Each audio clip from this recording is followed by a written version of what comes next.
l'information, le droit des citoyens de demander et de recevoir librement des informations d'intérêt public sont aussi le socle d'autres droits, la liberté d'expression, l'éducation, l'égalité entre les genres, l'exercice libre et éclairé de la citoyenneté.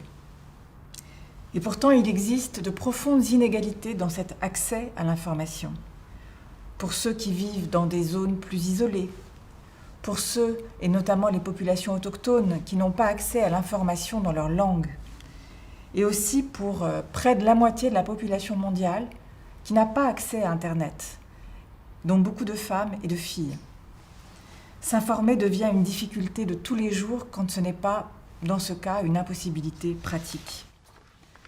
Dans le même temps, 3 menaces d'une nature différente pèsent sur l'accès à l'information et sur la liberté d'expression.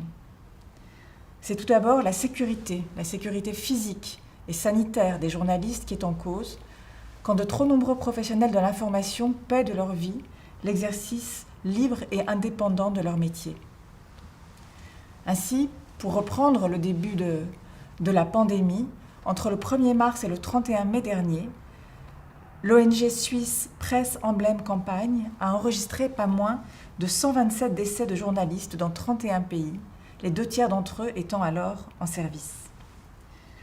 C'est aussi la capacité des journalistes à exercer leur profession de manière libre, indépendante, qui peut être menacée quand les gouvernements altèrent, dans le cadre de la pandémie, les lois ou les politiques publiques existantes.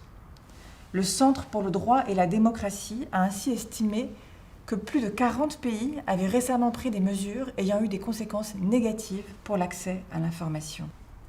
En cette journée internationale, l'UNESCO voudrait donc appeler les gouvernements à ne pas opposer liberté d'expression et sécurité sanitaire, car sacrifier la première à la deuxième, c'est finalement risquer de se priver des deux à la fois.